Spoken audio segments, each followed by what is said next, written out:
नगरपालिकेने आमचं आतापर्यंत काहीच ऐकलं नाही. दादांनी आम्हाला सहकार्य करावं की बाहेरचे लोक उठले तर आम्हाला पण इथं 4 पैसे मिळतील ना. आता बदलता म्हणतात परत बदलत नाही, असं करताय परत विचारित बी नाही तुम्ही आम्हाला. अहो का आताच रडली मी. आमचं कुणी सुद्धा गरीबाचा न्याय करायला.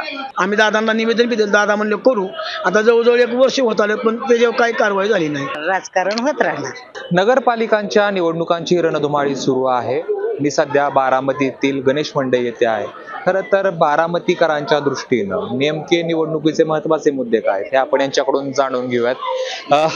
ताई, निवडणूक आहे, काय महत्वाचे मुद्दे असं तुम्हाला वाटतं? मला नाही काय बोलायचं म्हणजे मला आम्ही आमचं मतदानच नाही इथं. मतदानच नाही. आता मतदानवाले इकडे आम्ही तिकडे ग्रामीणला आहे. बर, पण काय मतदान नसू द्या, पण काय महत्वाचे मुद्दे असं तुम्हाला वाटतंय? आपल्याला नाही सांगता येत काही, म्हणजे आपण काय विचारच केला नाही त्याच्यावर तर काय सांगायचं. काय अडचणी जाणवतात तुम्हाला इथं भाजी विकताना किंवा बाकीच्या गोष्टी करताना? हा म्हणजे अडचणी आहेतच इथं तशा. म्हणजे पावसा पाण्याचं ती पाणी येतंय इथं आणि ती संडास बाथरूमचा प्रॉब्लेम, म्हणजे तिथे सारखी घाण असती आणि मग बाहेर लोक बसतात त्याच्यामुळं पण आतमध्ये गिराईक होत नाही ना. मग ती एक अडचण.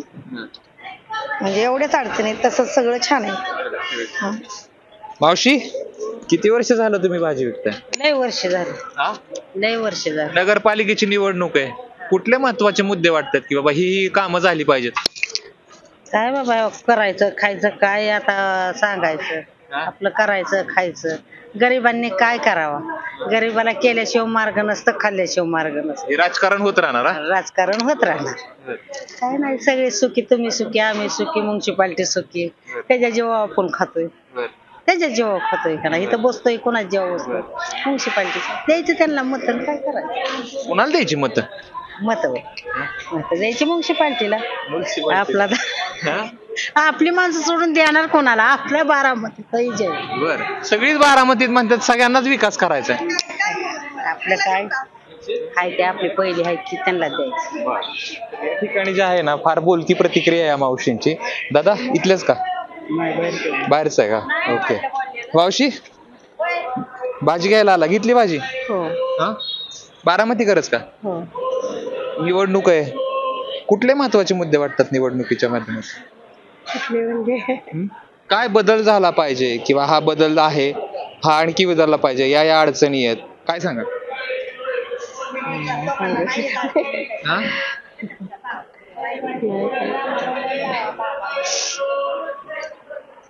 तर मावशी प्रतिक्रिया द्यायला नाही म्हणतात ते. दादा, झाला का बाजार? चाललाय का? बारामतीकर आसपास. काय महत्वाचे मुद्दे जाणवतात बारामती मधले? आता सध्या तरी निवडणुकीचं चाललेलं आहे.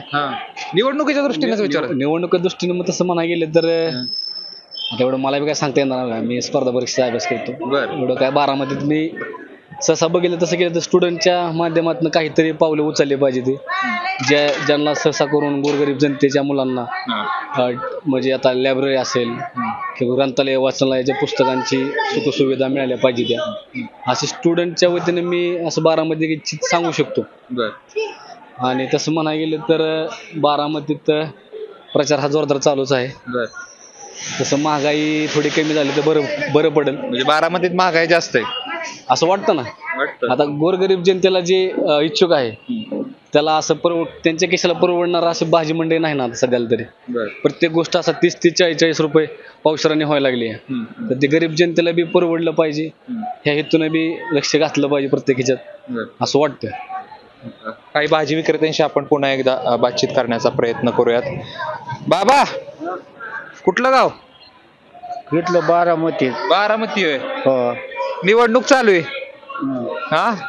काय महत्वाचे मुद्दे वाटतात निवडणुकीत? काय बदललं पाहिजे? काय आता बदलायला आहे? काहीच नाही बदलायला, सगळं आलबेल आहे. हो ना. काय अडचणी जाणवतात का भाजी विकताना? बोला. ही भाजी विकता तुम्ही, काय अडचणी जाणवतात का बाबा हे बदललं पाहिजे, ते बदललं पाहिजे, जेणेकरून आणखीन सोपं होईल किंवा जे आहे ते चांगलं आहे? काय वाटतं? काय नाही काहीच नाही वाटत. बर, ताई आपल्या सोबत आहेत. ताई, बारामती नगर परिषदेची निवडणूक आहे, काय महत्वाचे मुद्दे तुम्हाला वाटतात? आता म्हणजे मी तर ह्यात नसते त्यामुळं मी काय नाही सांगू शकत. पण तुम्हाला जे काही नागरिक म्हणून असाल की नेमकं काय बदललं पाहिजे, की आहे ते चांगलं आहे किंवा आणखी सुखसुविधा दिल्या पाहिजेत, नेमकं काय जाणवतं, कुठले महत्वाचे प्रॉब्लेम जाणवतात? हे बघा आता या मार्केटमध्ये कसं झालंय, एक तर भाजीपाला एवढा महाग झालाय आणि त्यामुळं गिराईक मंडईमध्ये येईना असे दारोदारी फिरणारे लोक आणि मंडईत फुटपाथवर बसणारे लोक. मग आम्ही इथं कशासाठी बसलोय? जर आता इथं 4 पैसे कमवायचे असेल तर बाहेरचे लोक उठवायला पाहिजे ना. बघताय तुम्ही मंडईत आहे का माणूस? काय करायचं आम्ही इथं? मग दादांनी आम्हाला सहकार्य करावं की बाहेरचे लोक उठले तर आम्हाला पण इथं 4 पैसे मिळतील ना. आम्ही सकाळी पहाटे उठून संध्याकाळी 10ला घरी जातो, मग आमचं पण आहे का नाही काही? मावशी, त्या मावशींना विचारू. त्या मावशींना विचारतो.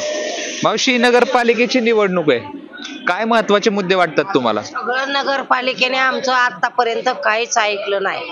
नगरपालिकेने ही मंडई एवढी पैशाची बांधली, नगरपालिकेने येऊन व्यवस्थित सगळ्याला जागा देऊन एका लाईनला फळवाली, एका लाईनला फ्रूटवाली, एका लाईनला सगळी बसून अशा जागा वाटून दिल्या नाहीत. सगळी गुरुवारी मंडई पार बाहेर बसती. आम्हाला एवढ्या मोठ्या कोटीच्या मंडईत कुणी आमच्या 8-8 दिवस भवान्या महिन्यात कुणी अशा मोठ्या पुढाऱ्यांनी एकही यांनी निवेदन केलं नाही. आम्ही हाय असं बसतोय दिवसभर. आताच रडली मी. भवान्या महिन्यात मालाच्या पदर डबं खातोय घरी जाऊन बसतोय. ह्याच्यावर आमचं कुणी सुद्धा गरीबाचा न्याय कराना. नुसती मंडई बांधली 25 कोटीची 23 कोटीची. ह्याचा फायदा काय ही कोणच्या पुढाऱ्यांनी बघितलंय का अजून येऊन? काय नेमकं काय होते? नेमकं काय इथं सगळी रोडवर बसत्यात, त्याचं कोणी निवेदन घ्यायना. गाड्या लावायला लोकांना जागा नाही. परत मंडईत हिथं आमकं हिथं फलानं सगळ्या एका लाईनला हे करून कुठलं काहीच ह्या मंडईतलं निवेदन नाही. आणि नुसती 25 कोटीची मंडई बांधली. पण कुठल्या पुढाऱ्यांनी इथं येऊन आतापर्यंत विचारले कुणी काय तुम्हाला काय त्रास आहे का? तुम्हाला जागा व्यवस्थित दिल्यात का? कुठलं एका लाईनला फळवाली, एका लाईनला तरकारीवाली, कुठलंच काहीच निवेदन नाही या मंडईचं, काहीच नाही. आज मंडई बांधून 7-8 वर्ष झालं, पण कुठलाही पुढारी हिथं ही करायला नाही. आम्ही नुसतंच म्हणतो तिथं बुचकी बांधल्यात, तिथं आमकं केलंय, तिथं रस्त्यावर दुकान. येड्या माणसाने वरडतो. आमच्या लक्ष कोणी देत नाही तुमच्याकडे? कोण देतं लक्ष? कोणच नाही. अहो त्या भुईट्याच्या दवाखान्याच्या पड्यालपर्यंत मंडई बसली, इकडे शिवाजी चौकापर्यंत. आणि आम्ही नुसतं वरडतो गुरुवारी बी.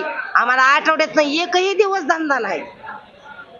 काय अडचणी जाणवत्या? मावशी म्हणत होत्या पाणी येतं इकडे, वाटतं पाऊस पडला की. पाणी पण सगळं येतं, घाण पाण्याचं येतं सगळं, बाथरूमचं येतं, सगळं पाणी इथपर्यंत येतं.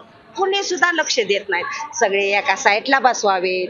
त्या आम्हाला तरकारीवाल्यांना एका साईडला बसवावं.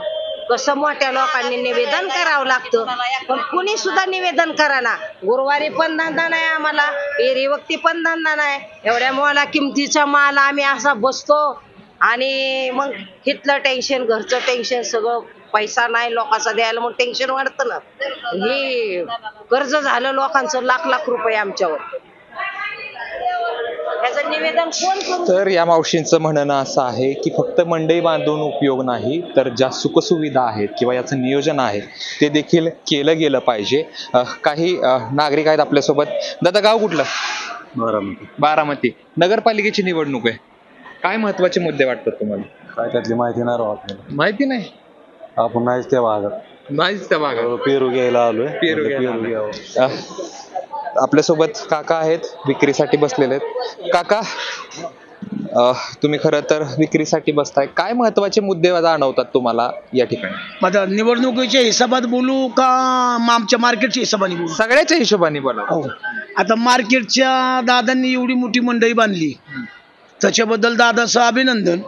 23-24 कोटी रुपयाची मंडई बांधली. पण साहेब, एवढी मोठी मंडई बांधून जर आम्ही 6 दिवस इथं बसतो, एक्झॅक्ट 6 दिवस इथं बसतो, आणि 7व्या दिवशी गुरुवार येतो आठवडे बाजार, ती मंडई बाहेर बसते सगळी.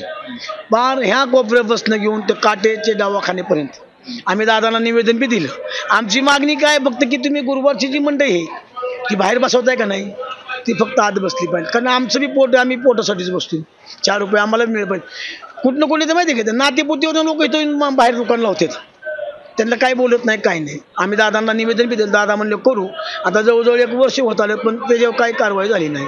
दादांनी सगळे सुखसुविधा दिल्यात आम्हाला, त्याच्याबद्दल काही दादाबद्दल काही तक्रार नाही. फक्त आम्ही मंडईत बसतो साहेब, आमचं बी घर परपंच आहे, आमचे बी पोरं बाळ आहे.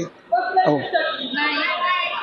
तर हे बदलावं असं तुम्हाला वाटतं? ही बदलाव म्हणजे साहेब कसं माहितीये का, मंडईची एक्झॅक्ट बाहेर बसते का नाही, गाळे भरपूर रिकामे गाळे आहेत मंडळी. आता तुम्ही जाताना एक राऊंड मारा आणि बघा किती गाळे मोकळे आहेत. आणि स्थानिकांचा विचार केलाच पाहिजे ना, बाहेर गावावर येतात लोक, ते इथं माल घेऊन विकून जातात. आम्ही बसतो इथंच दिवसभर. अजून माझी भवानी नाही साहेब, आता 10 10:30 वाजल्यात, मी दुकान लावलं, अजून माझी भवानी नाही कांदे बारडीची. निवडणूक आहे नगरपालिकेची, काय महत्वाचे मुद्दे वाटतात तुम्हाला? ही बदललं पाहिजे. काय बदलताय आता? आता बदलता म्हणतर परत बदलत नाही, असं करताय. परत विचारत बी नाही तुम्ही आम्हाला. बर मग आहे का नाही, काय साठी आहे की, आणि आप बी बोलते बाद मी निकूच देते. नळ नाही मला तर नळ नाही पाण्यात. बर मागितला का तुम्ही? नाही ना मागितला, आता मागावं म्हणलं. देताल का? आम्ही देणार नाही, आमचे तुमचे काय अडचणीत ते फक्त जाणून घेणार आहे. तर या मावशी होत्या. खरं तर मी आता बारामतीतल्या गणेश मंडई काही कोटी रुपये खर्च करून ही मंडई बांधली खरी, मात्र इथल्या विक्रेत्यांची अवस्था काय आहे हे त्यांनी सांगितलं. खरं तर नुसता या ठिकाणी जे आहे ते नुसती मंडई बांधून उपयोग नाही, तर लोकांना सुखसुविधा देखील दिल्या पाहिजेत. मंडई बांधल्यानंतर ज्या सुखसुविधांचा अभाव आहे याला जबाबदार कोण, असा प्रश्न या निमित्तानं उपस्थित होतोय. Camera person Shreyas Jaydeep Bhagat, ABP Majha, Baramati. ABP माझा, उघडा डोळे बघा नीट.